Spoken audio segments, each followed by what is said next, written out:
আজই ডাউনলোড করুন আর এনজয় করুন আপনার পছন্দের শো।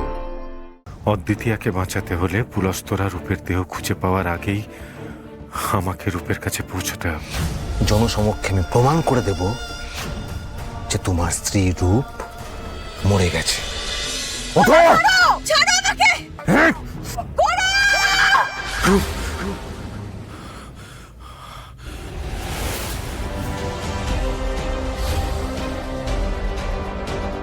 গঙ্গাসাগরের কাছে রতনপুর শ্মশানের বাইরে যে জঙ্গল, সেখানেই এক গাছের নিচে মাটির তলায় শুয়ে আছে তোর বউ।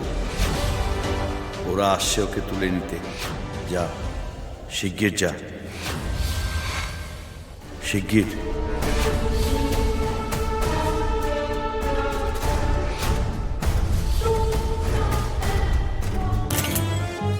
তাহলে যে ভয়টা পেয়েছিলাম সেটাই সত্যি হলো।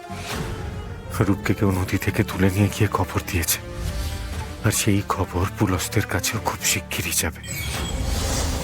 প্রভু তো সেই ইঙ্গিতই দিলেন।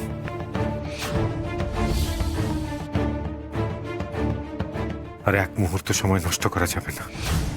অদ্বিতীয়াকে বাঁচাতে হলে পুলস্তরা রূপের দেহ খুঁজে পাওয়ার আগেই আমাকে রূপের কাছে পৌঁছতে হবে।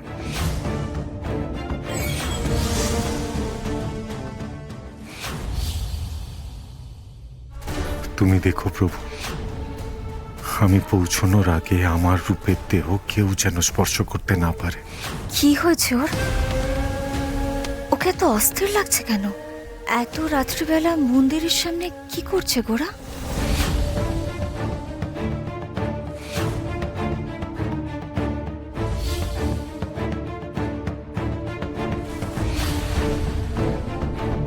বেরিয়ে গেল? এত রাত্রিবেলা কোথায় বেরোলো? ও ডেফিনেটলি আমার কাছ থেকে কিছু একটা লুকোচ্ছে। কি লুকোচ্ছে সেটা আমায় আজ জানতেই হবে। যাক, ফাইনালি ফোনটা ঠিক হয়েছে। কি জানি এতক্ষণে কেউ ফোন করেছে কিনা।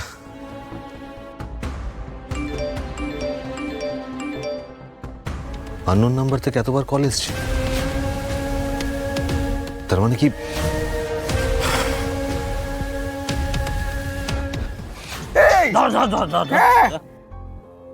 হ্যালো, বলুন দাদা।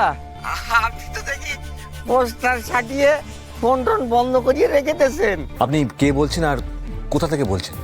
আমি সিধু ডোম, ওই গঙ্গাসাগরের কাছে যে রতনপুর শ্মশান আছে সেখান থেকে বলছি। ওই পোস্টারে যার ছবি দেখেন আমি তাকে চেনেন ওকে? দেখেছেন কোথাও? আরে দাদা, শুধু দেখেছি না, মেয়েটার বডি কোথায় আছে সেটাও আমরা জানি।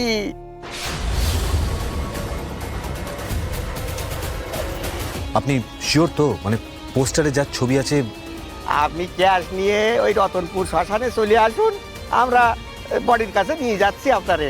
ঠিক আছে, আপনারা ওখানে ওয়েট করুন, আমি এক্ষুনি আসছি, এক্ষুনি। গোরাচাঁদ গোস্বামী, তুমি নিজেকে খুব চালাক ভাবো, তাই না? নিজের মরা স্ত্রীর ফিরে আসার গল্প দিয়ে আমার অদ্বিতীয়াকে নিজের স্ত্রী রূপ বলে ওখানে সাজিয়ে রেখে দিয়েছ।